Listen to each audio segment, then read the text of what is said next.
I mean, when I started here, I didn't think I would ever participate in anything because I'm a mom, and I thought I'm never going to have time for any of this. And then the next thing I knew, I was doing all these things. A couple of very memorable things would be taking over as the president of the Gender Studies Student Organization and watching it go from just me to being this huge thing, and then turning it over and watching, you know, other people that took over after me grow it even further. And now, I mean, the GSSO is really becoming a name on campus, and that's a proud moment. I was able to actually apply classes to the academic panel I did outside the class for the hip hop panel, which consisted of myself and 3 other women, local women who are hip hop artists or R&B artists.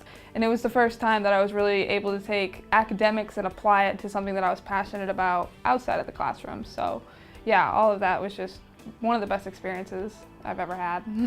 I got involved with the GSSO through my EYE course, which was the teacher assistant was Sarah Moon, who was the president at the time. And she was talking about showing a Rocky Horror Picture Show thing for Halloween. And I have been obsessed with Rocky Horror and everything Richard O'Brien has done since I was way too young for it. And so I was like, I'm in. I just this past weekend attended Women in Power conference at Omega. It's the second one I've been to now, and it's probably one of the most empowering conferences I've ever been to. Both of them have, but this one was particularly empowering. Well, I am Vice President of the Board of Student Organizations, so as far as that's concerned and how that relates to gender, we are the folks who allocate money to all student groups on campus. Because I've actually learned to navigate the systems of USM through the Women in Gender Studies program, it's easy for me to teach other people how to do that. In addition to that, I also work for Salacious Magazine, which is a queer feminist sex magazine with a focus on art.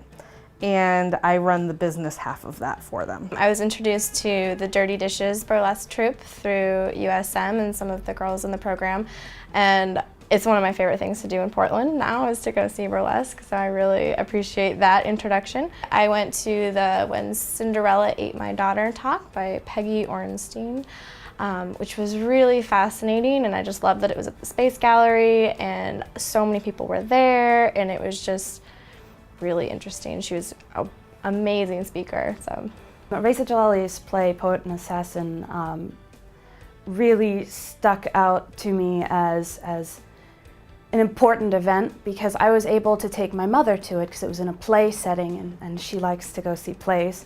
And she hadn't really understood what women in gender studies meant, not just to me, but in general. And being able to go and see that it wasn't all about, you know, the stereotypical, I'm gonna burn my bras and dish rags, and that whole feminists are evil and hate men thing. It was really a door-opening experience to communicate with my mother about my passions, and it was really well written too. I've been to a couple events that really stood out for me.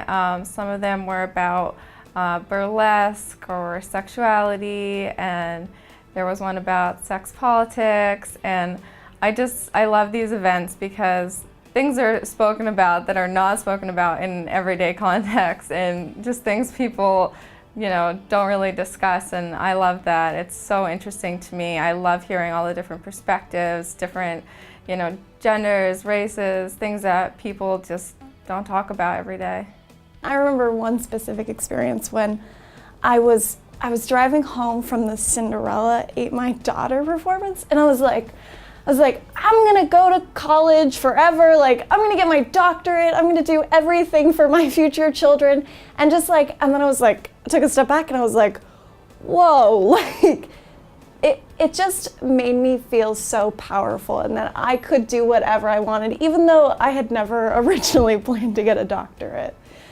So I've participated in the Gender Studies Student Organization, the GSSO. I guess I participated mostly in helping them fundraise, and when they have discussions, I participate in those as well. I think having gender studies have that outlet as a student-run thing is really important because the students can bring the sort of love of learning about our topics to the rest of the student body. I started off as just a member, and then I got elevated to treasurer, and then I'm the president now, so it's been a good ride.